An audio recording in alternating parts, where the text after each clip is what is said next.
Welcome to ஜோதிமா சமையல். இப்போ நம்ம செய்ய போகிறது கொண்டக்கடலை சுண்டல். அதுக்கு காலையிலே இந்த மாதிரி ஊற வச்சுட்டேன். ஊற வச்சுட்டு இப்போ நம்ம வேக வைக்க போகிறோம். இது ஊறினது டைம் வந்து ஒரு 5 மணி நேரம் ஊறி இருக்கு. இப்போ அதுலேருந்து ஒரு கைப்பிடி எடுத்து இது மாதிரி வச்சுருக்கேன். இது வந்து நைட்டு படுக்க போகும்போது தண்ணியெல்லாம் அப்படியே வடிச்சிட்டு ஒரு துணியில் மடித்து வச்சுட்டா முளைச்சிரும். இது இங்கே வந்து முளைச்சி வந்துடும். அது சாப்பிட்டாலும் உடம்புக்கு நல்ல ஸ்ட்ரென்த்து. நான் அதுக்கு தான் வச்சுருக்கேன். இது காலையில் ஊறி நல்லா முளைச்சி வந்ததுக்கப்புறம் உங்களுக்கு காமிக்கிறேன். இதை இப்போ நம்ம இந்த கடலையை வேக போட்டுடலாம்.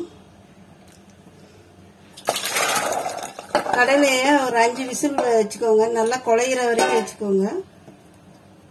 நம்ம இப்போ வேக போட்டுடலாம். நல்லா வேகட்டும்.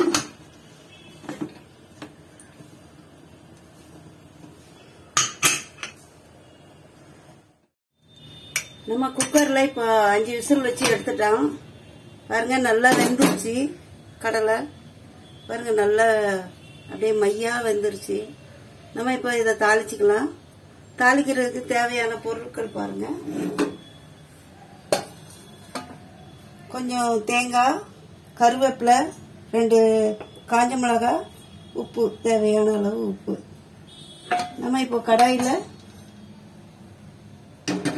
வச்சு இப்போ அதில் 2 ஸ்பூன் எண்ணெய் ஊற்றிக்கிறோம். எண்ணெய் காய்ஞ்சோடனே கடுகு உளுந்து போடணும்.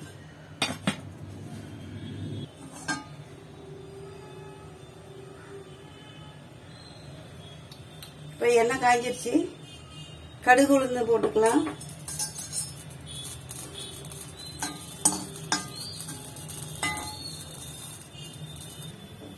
இப்போ நம்ம வேக வச்சதுல கொஞ்சம் தண்ணி இருக்குது. தண்ணியை கொஞ்சம் இருத்துடலாம். தண்ணி வந்து இப்படி இருத்துடலாம். வடிகட்டிட்டு நம்ம இப்போ கடலை தாளிக்கலாம். இதோடய நம்ம தாளிச்சு விட்டோம்னா தண்ணியாயிடும்.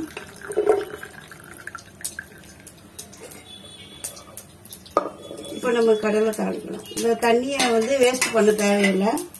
கொஞ்சம் சால்ட்டு பெப்பர் தூள் போட்டு சாப்பிட்டீங்கன்னா இது சூப் மாதிரியே இருக்கும். நல்லாயிருக்கும். கடுகு உளுந்து வெடிச்சிருச்சு.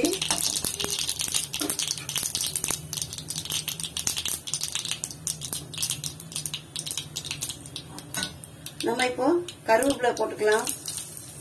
காஞ்ச மிளகாய் போட்டுக்கலாம். இது கொஞ்சம் ரோஸ்ட் பண்ணிட்டு கடலையை போட்டுக்கலாம்.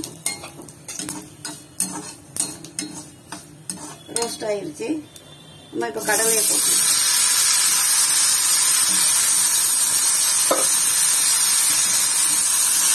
கடலையை போட்ட உடனே உப்பு போட்டுடலாம். தேவையான அளவு உப்பு. திருவி வச்சிருந்த தேங்காயை போட்டுடலாம். நல்லா கிளறி விடுங்க.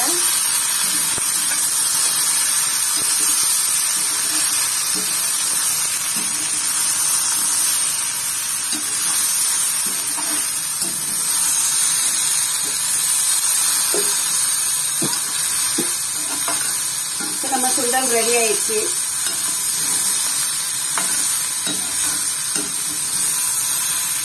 தேங்காய் போடாம சாப்பிட்டாலும் நல்லா தான் இருக்கும். தேங்காய் போட்டு சாப்பிட்டாலும் நல்லா தான் இருக்கும். நம்ம இப்போ சுண்டல் ரெடி ஆயிடுச்சு.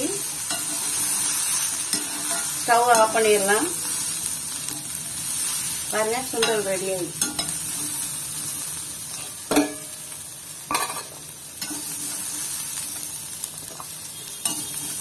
சுவையான கொண்டக்கடலை சுண்டல் ரெடி. நீங்களும் செஞ்சு பாருங்க. உங்களுக்கும் ரொம்ப பிடிக்கும் இந்த சுவை. பிடிச்சிருந்தா லைக் பண்ணுங்க, ஷேர் பண்ணுங்க, கமெண்ட் பண்ணுங்க, சப்ஸ்கிரைப் பண்ணுங்க. தேங்க்யூ ஃபார் வாட்சிங். நல்லா ஆரோக்கியமான கொண்டக்கடலை சாப்பிடுங்க. சந்தோஷமா இருங்க.